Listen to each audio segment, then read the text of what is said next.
Mutton உருண்டை குழம்புக்கு நிகரான பருப்பு உருண்டை குழம்பு எப்படி செய்கிறதுங்கிறத பார்ப்போம். இதுக்கு தேவையான பொருட்கள்: 1 கப் கடலைப்பருப்பு, 1 கப் துவரம்பருப்பு 3 மணி நேரம் ஊற வச்சு எடுத்துக்குவோம். அதை மிக்ஸி ஜாரில் போட்டு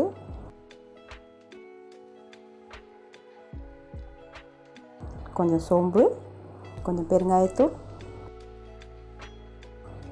கொஞ்சம் மஞ்சள்தூள் போட்டு ஒரு 3 வரமிளகா கிள்ளி போட்டு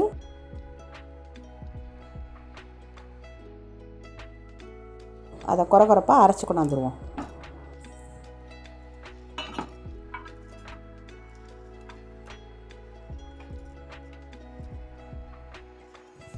கொரகொரப்பாக அரைச்சிட்டு வந்த அந்த மாவை ஒரு கிண்ணத்தில் மாற்றி துருவின தேங்காய், நைஸாக நறுக்கின வெங்காயம்,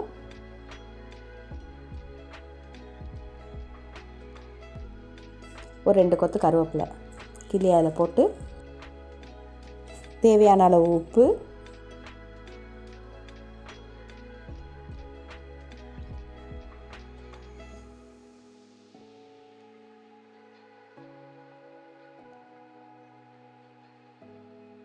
அதை சின்ன சின்ன உருண்டையாக உருட்டிக்கணும்.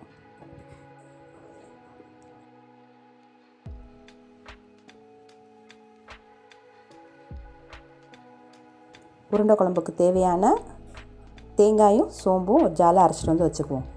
அடுப்பை பற்ற வச்சு எண்ணெய் சட்டி போட்டு அதில் 2 குழிக்கரண்டி எண்ணெய், கொஞ்சம் சோம்பு, ஒரு கிராம்பு, ஒரு பட்டை.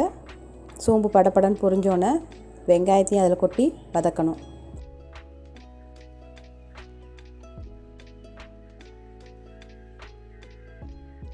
வெங்காயம் லைட்டாக கலர் மாறுற வரைக்கும் வதக்கணும். வதங்கினோன்னே நறுக்கி வச்ச தக்காளியை அதில் சேர்த்து வதக்குவோம். தக்காளி நல்லா வதங்கணும். தக்காளி வதங்கிட்டு இருக்கும்போதே கொஞ்சம் தேவையான அளவுக்கு நம்ம அதில் உப்பு சேர்த்துக்குவோம். சேர்த்து தக்காளியை நல்லா வதக்கிக்குவோம். தக்காளி வதங்கினோன்னே ஒரு சின்ன நெல்லிக்காய் அளவுக்கு புளியை கரைச்சி அதில் ஊற்றுவோம். புளி கரைசல் அதை ஊற்றி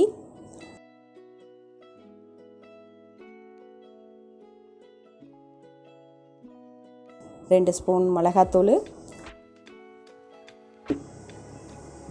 1 ஸ்பூன் மல்லித்தூள், 1/2 ஸ்பூன் மஞ்சள் பொடி போட்டு கிளறிட்டு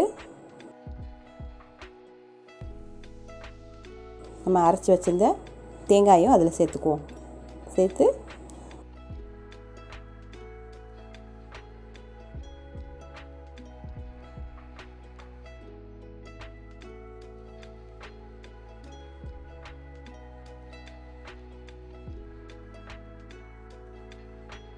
மூடி வச்சு நல்லா கொதிக்க விடுவோம். குழம்பு நல்லா கொதி வந்தோடனே உருட்டி வச்ச உருண்டையை ஒன்றா எடுத்து குழம்புல போடணும்.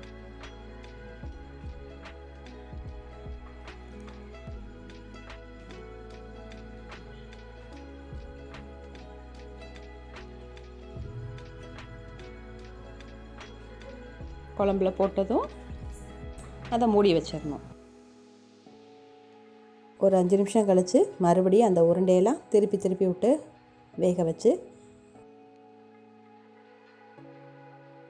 எடுத்தால் சுவையான உருண்டை குழம்பு ரெடி.